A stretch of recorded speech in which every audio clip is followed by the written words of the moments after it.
Ayan. Alam nyo, ang gulo-gulo ng gobyerno natin. Wala na maayos na gobyerno. Wala na akong pinapanigan na kahit sino man o ano mang kulay yan o ano man yan. Siya napapanood natin sa balita, sa YouTube. Karamihan sa balita. Pati na rin yung mga nagbabalita ngayon. Iba dyan, hindi naman nagbabalita ng totoo. Mga ilan-ilan lang dyan nagbabalita ng tunay. Promise. Alam niyo ba yung nangyayari sa gobyerno natin? Wala na sa ayos. Marami ng galit. Maraming nag-aagaw ng posisyon. May nagpapa-impeach. Katulad na lang nito.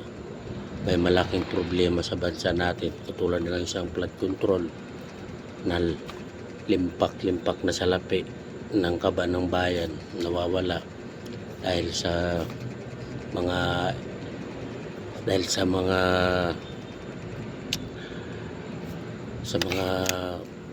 nakinabang nito, sa mga napuntahan dito, ang mga nakakuha, yung winaldas, parang pinagati-hatian, bigay dito, bigay doon.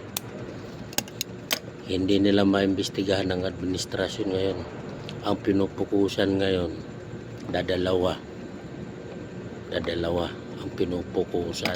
Unang-una, yung impeachment doon kay Aling Sara Duterte, yung Vice Presidente ng Pilipinas. Pangalawa, posisyon sa Senado. Nag-aagawan, gaaway-away yung posisyon na sa Senado pagka Senate President para hindi naman matuloy yung investigasyon sa maanumalyang flood control dahil maraming nakinabang, maraming madadamay. Ayaw nila buksan yung kaso at ayaw nila ipagpatuloy yung maanumalyang flood control. Ngayon, nung si Cayetano, yung Senate President, nupukusan nila yung investigasyon ng flood control.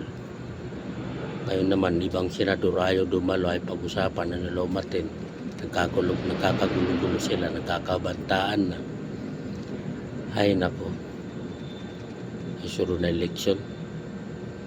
Markado ko na yung mga tao hindi buboto. Markado ko na rin yung mga kandidato na ibuboto. Ako di ko lubos maisip. First time kong bumoto ng presidente, senador. Itong administrasyon na ito, parang di ko naman ramdam para sablay yung boto. Kaya lang naman ako bumoto kay Bongbong Marcos, hindi dahil sa katandim yung Duterte, hindi yun. Dalawang tinitingnan ko ba't ko binoto si Bongbong Marcos. Unang-una, mabait. Pangalawa, yung nanay niya, kababayan ko. Para nakakapanginayang yung boto ko. Dahil maramdaman na may gobyerno. Isipin mo, diba?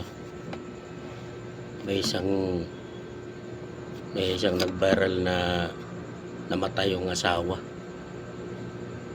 Ngayon, bago siya mamatay, napunta sa ospital dahil nga may bayaran sila ng bill. Pinapasok sa PhilHealth. Kaya lang, walang nangyari. Wala talaman yung PhilHealth, naguhulog naman. Pambirang buhay. Bakit pa tayo hulog ng hulog sa PhilHealth? Yung kaso nga ng PhilHealth na yan, hindi na resolba dahil kinulimbat din ng mga ilang politiko. Sayang lang yung pera pinagpapagura natin.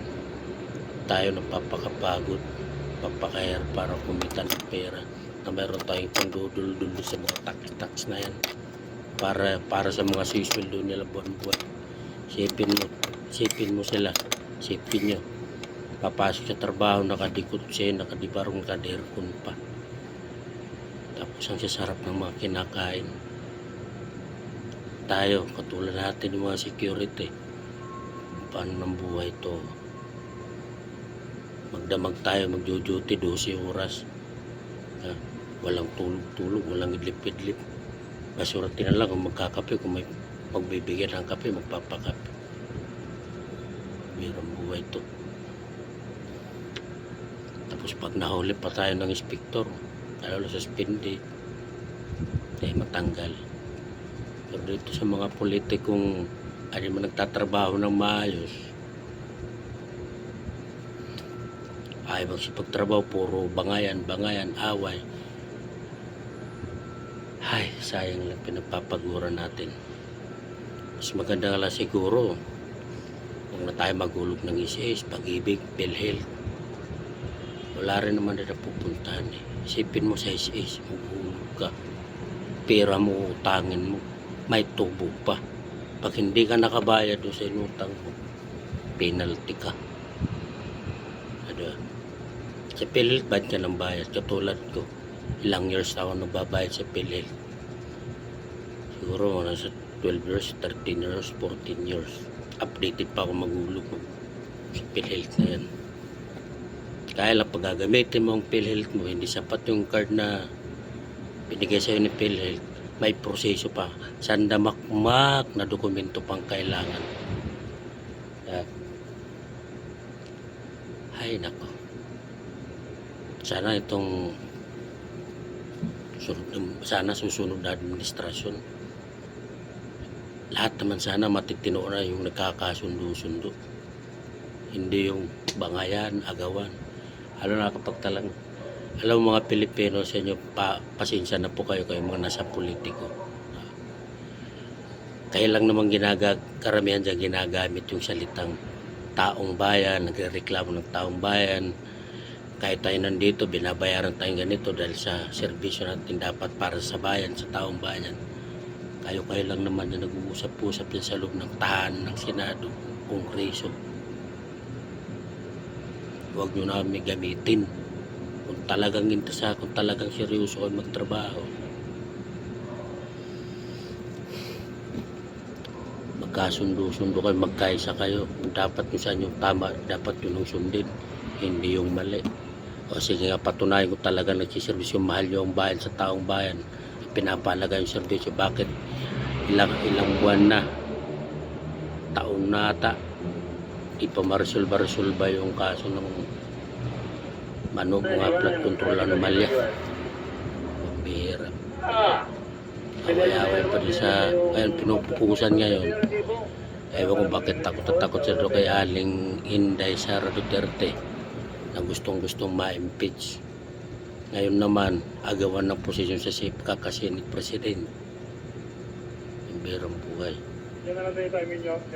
Alam niyo kayo mga nasa senador, yung mga kinagagalitan ng taong bayan, yung may mga nagsasabi dyan, palaging ginagamit taong bayan, maraming mahihirap, daming gutom. Bakit yung subukan magsurvey sa labas, maglakad-lakad kayo? Lalong-lalo na yung kinagagalit ng taong bayan, hindi kinasusukan ng taong bayan. Hindi naman lahat, meron pa rin mga ilan-ilan dyan na nagtitiwala pa rin dun sa mga politiko na sinusukan ng karamihan. Subukan nyo maglakad-lakad sa lansangan. Diba? Kaya nga yung presidente natin may napupuntahang lugar, parang sinisigaw lang hindi maganda dahil nga sa galit. Ay nako, pirang buhay. Ano bang nangyayari sa gobyerno natin? Sana magkasundo-sundo na kayo.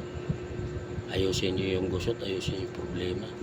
Karamihan ka sa politiko, yung manasangkot sa flood control, nasilaw sa pera, nagmadali yumaman. Ay nako, ang sarap-sarap mabuhay, nawalahan. Sarap-sarap mabuhay at magpakain sa pamilya at maggastos sa sarili. sa parehas na laban na pinagkakakitaan. Hindi yung dadakutin. Talag sa malita. Tago. Tapos kunwari di alam. Ito, yung magkakaisa na yung mga nakahawak. O kampi-kampi tayo. Walang iwanan. Walang laglagan. Lahat yan may hangganan.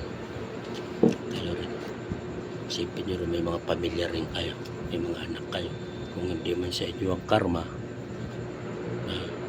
tingnan nyo. Panahon ni Noynoy Aquino. Diba, marami rin anomalyang nangyari. Nagkasakit. Naisalba ba siya ng pera sa sakit niya? Ayun.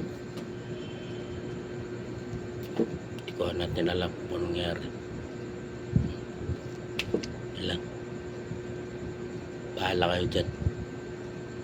Yung mga sangkot dyan. Ako naniniwala ako sa karma. Totoo yun. Ang karma hindi nang bibigla yan. Padahan-dahan yan.